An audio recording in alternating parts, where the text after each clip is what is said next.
Have you ever had the feeling that something about this world doesn't quite add up? That maybe, just maybe, the rules you've been taught to live by aren't the real rules at all? What if the version of reality you've come to accept was never truly yours, but a carefully constructed illusion? It sounds extreme, but stay with me. Because once you understand how perception works and how easily it can be manipulated, you'll realize that what you call reality may be nothing more than a programmed simulation, a perceptual agreement, not a fundamental truth. And here's the most unsettling part: your own mind might be the architect of the illusion. Not because you chose to lie to yourself, but because the programming started before you even knew what a choice was. Science is beginning to catch up with what mystics have known for centuries. Reality is not as solid, objective, or fixed as it seems. At the quantum level, the universe behaves in ways that defy logic and expectation. Particles appear and disappear. Matter exists in multiple states. And most critically, reality changes based on observation. This suggests that consciousness, not matter, is the fundamental building block of existence. And if that's true, then what you experience every day, your thoughts, your emotions, your beliefs, are not just reactions to reality. They are the raw materials from which reality is created. Ancient traditions have always hinted at this.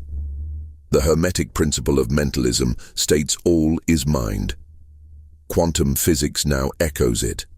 The observer affects the observed. And you are the observer. You are the variable that changes the equation. Have you ever noticed how two people can go through the same event and have completely different experiences? One sees opportunity, the other sees disaster. One grows, the other collapses. Why? Because reality is filtered through internal programming, beliefs, traumas, expectations, emotional states. You're not just seeing the world, you're seeing your version of it. That's not metaphor, that's neurology. Your brain filters billions of bits of information per second, but only shows you what aligns with your subconscious patterns. So the life you think you're stuck in might be one you're unconsciously selecting over and over. That means freedom doesn't come from changing the world, it comes from changing your perception of it. And once you begin to question the rules of the game, you'll realize the game isn't broken. It's just rigged. Until you wake up. Let's make this practical. If reality is a mirror of your inner world, then self-inquiry becomes the most powerful tool of transformation. Ask yourself, what beliefs do I hold that shape my experience? Where did they come from? Who benefits from me believing them? These aren't philosophical questions, they are energetic keys: meditation, journaling, shadow work. These are not just self-help tools, they're acts of deprogramming. Every time you pause and question a reactive thought, every time you challenge a limiting belief, you begin to shift the code. And as that internal shift happens, external reality follows. Subtly at first, then more clearly. People change, opportunities shift, synchronicities align.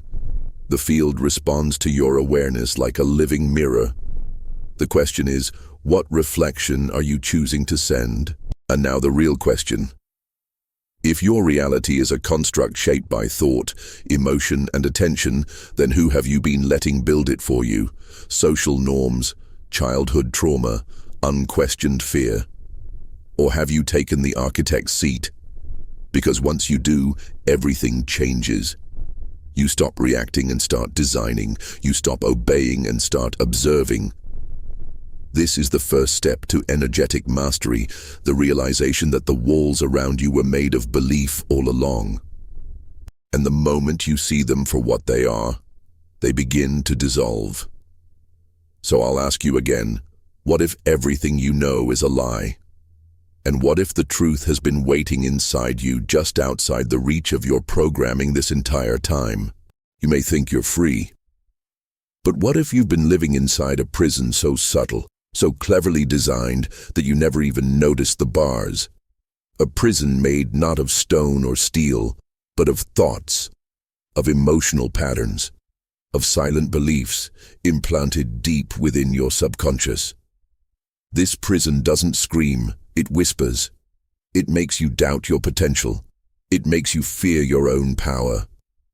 And the most dangerous part, you think it's normal. This invisible trap doesn't just hold you back, it shapes your identity. It decides what you dare to want, how much joy you allow yourself to feel, and what kind of future you believe you're worthy of. And the key to the door has been in your hands all along. But until now, you never knew where to look.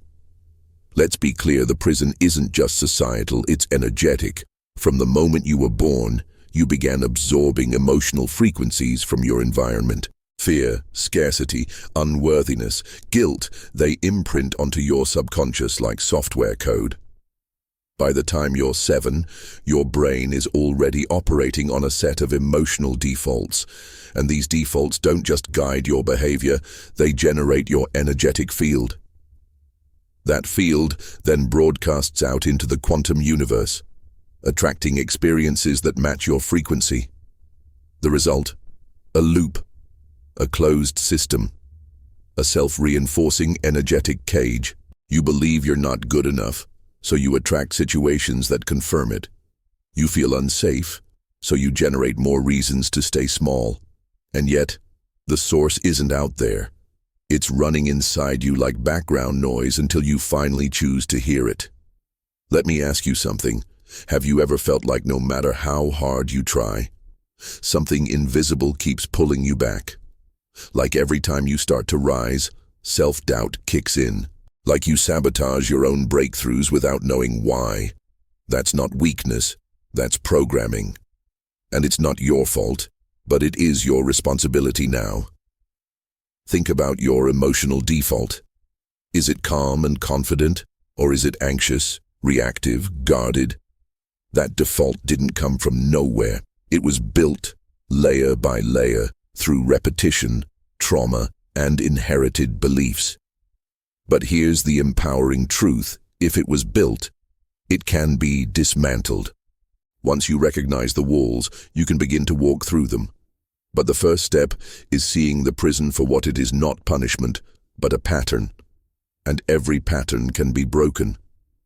To escape this invisible prison, you don't need to fight the world, you need to shift your internal frequency. That begins with awareness. Start noticing the thoughts that repeat most in your mind. I'm not ready. I don't deserve it. It's too risky. Those phrases aren't truth. They're echoes. Echoes of old programming still running the show. When you observe those thoughts without reacting, you weaken their grip. Add breathwork, meditation, or journaling to this process, and you begin to energetically unwire them. You create space. And in that space, you can plant something new, an elevated emotion, a new belief, a coherent intention. It's not about fixing yourself. It's about remembering that you were never broken, just bound.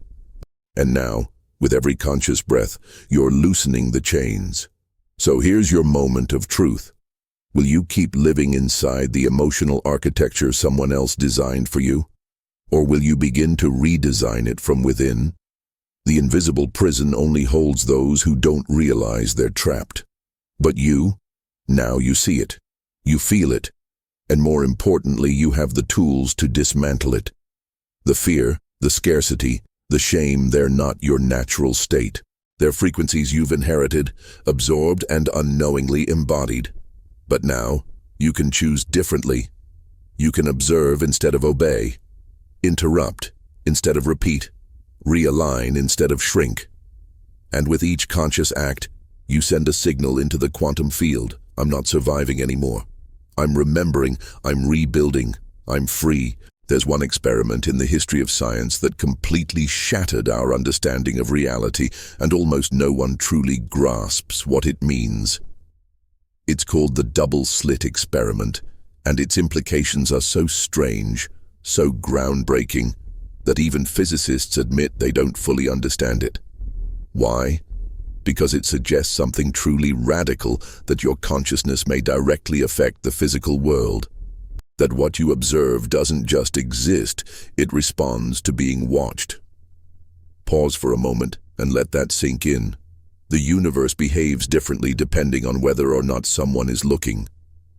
What kind of reality does that imply?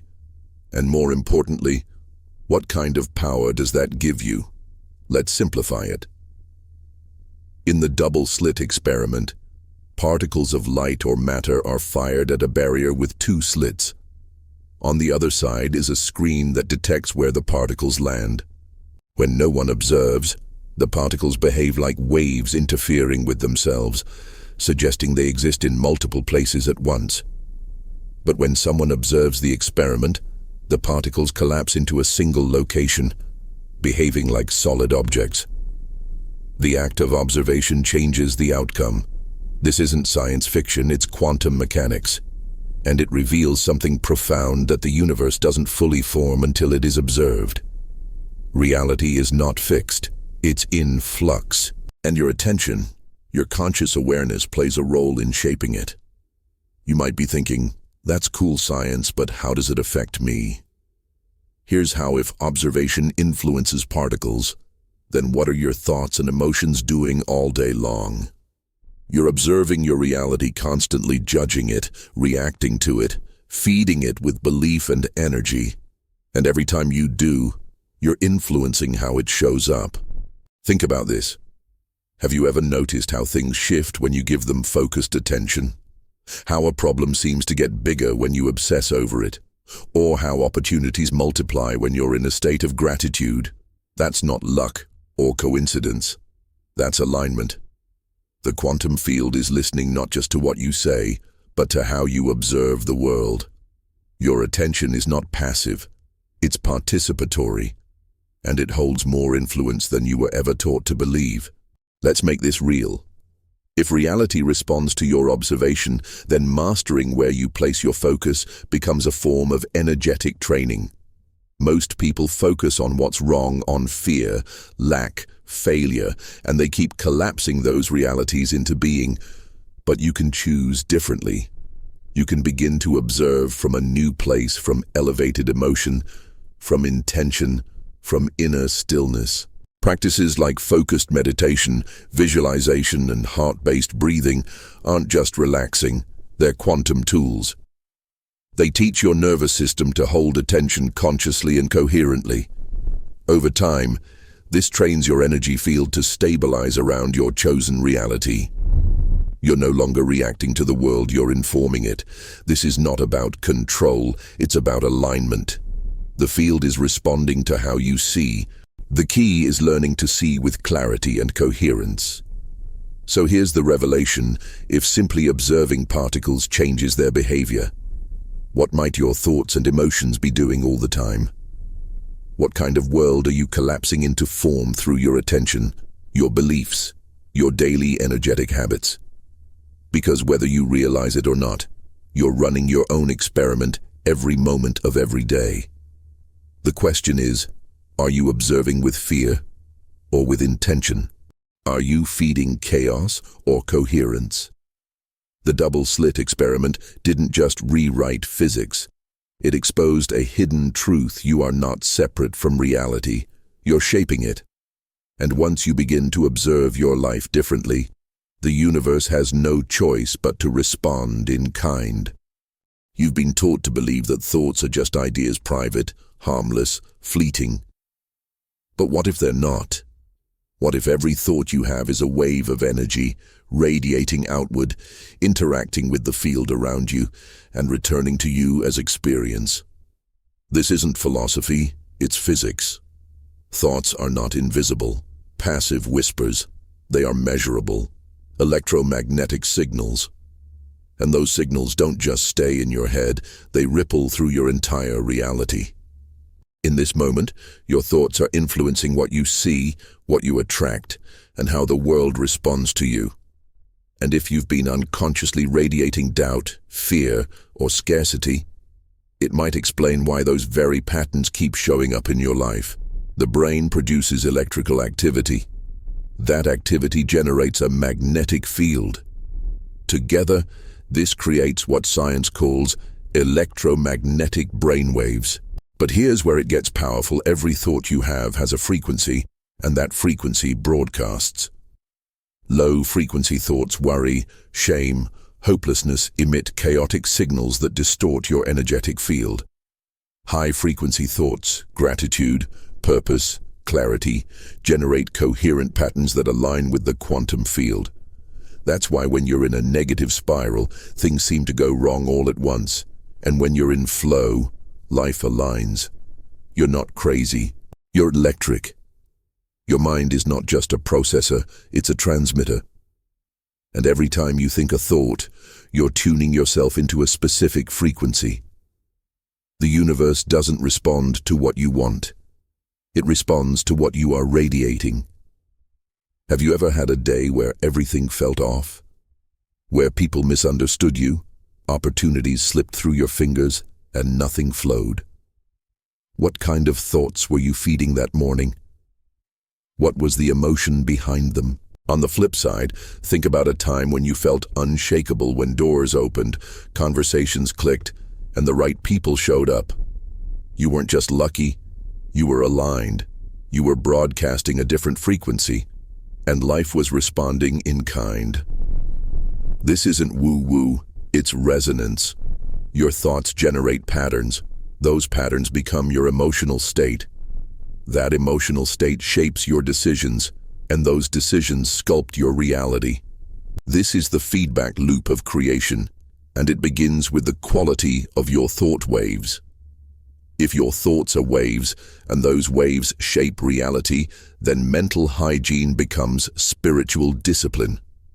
You can't afford to let your mind run on autopilot anymore. Start paying attention to your mental atmosphere. What kinds of thoughts dominate your inner world? Are they reactive or intentional, expansive or constrictive? You don't need to be perfect, you need to become aware. Meditation isn't just for peace. It's a recalibration of frequency. Visualization isn't daydreaming, it's energetic programming. Even choosing better words in your self-talk shifts your vibration. And when you combine elevated thoughts with elevated emotion, you create a field of coherence that the quantum universe cannot ignore. This is how you stop reacting and start resonating. This is how you move from passive thought to conscious frequency. So now ask yourself, what thoughts have you been radiating into the field today? Are they matching the reality you say you want? Or are they broadcasting a version of life you're trying to escape? Your mind is not a private chamber, it's a cosmic transmitter. Every thought is a vote for the world you want to live in. Every emotion is a magnetic signal. You don't need to force the universe to change. You need to align your signal with the outcome. Because once you understand that your thoughts are waves, you stop chasing results and start tuning your frequency. You realize manifestation isn't magic, it's magnetism. And your mind has been shaping your world all along.